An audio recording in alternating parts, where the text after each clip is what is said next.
Hence, I'm back with a new video.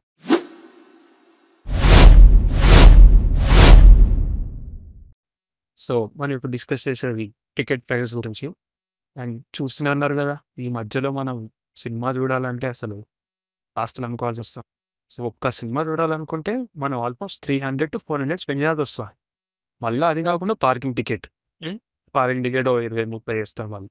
So, ఏమవుతుందో నాకు కూడా అర్థం కావట్లేదు. At the end of the day cinema అనేది బిజినెస్సే. I agree.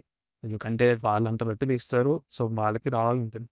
కానీ మనకి ఈ సినిమా మీద ఉన్న ప్రేమతో మనం వెళ్తాం. కానీ వాళ్ళ ప్రేమని గ్రాంటెడ్‌గా తీసుకొని మొత్తం 400లు, 500లు, 350లు సింగిల్ స్క్రీన్‌లో చూడాలనుకుంటే కూడా 300 పెట్టాల్సొస్తుందండి. అసలు ఎక్కడున్నాం? అసలు ఎందుకంత? ఒకప్పుడైతే 150, 200 ఓకే. ఒకప్పుడు సినిమాలన్నీ బడ్జెట్ వేరు. ఇప్పుడు బడ్జెట్ వేరు. ఓకే. బట్ మనం తీయమనట్లేదు గదా! అంత పెద్ద బడ్జెట్‌లు, అంత పెద్ద సినిమాలు, ఫుల్ వీఎఫ్ఎక్స్‌లు. It's not right. ఎందుకంటే అసలు సింగిల్ స్క్రీన్‌లో 150, 200 అండి మాక్సిమం. సరే యెస్. ఓకే. 220 అనుకోండి. అంతకుమించి ఎంత పెడతామండి? మల్టీప్లెక్స్ 450, 430, 450 కొన్ని సినిమాలు రీసెంట్‌గా వచ్చినాయి 500 కూడా పెట్టారు ఎందులో వాళ్ళు. అసలు అదే మరి మార్చకపోతే ఇంతే మన ఫైనాన్సియల్ చేస్తున్న కొద్దీ వాళ్ళు దాన్ని అట్లా తీసుకుంటూనే ఉంటారు.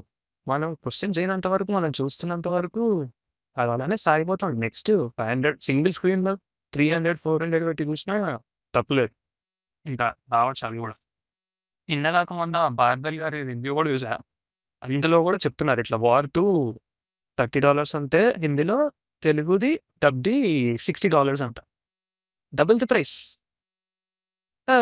ఇంక పెద్ద సినిమాలొస్తున్నాయంటే ఇంగ రెడీ చేసుకోవాలి 1000, 2000 అలా అయిపోయింది. సో, చూద్దాం ఇది ఎన్ని రోజుల వరకు వెళ్తదో. కానీ మారాలి.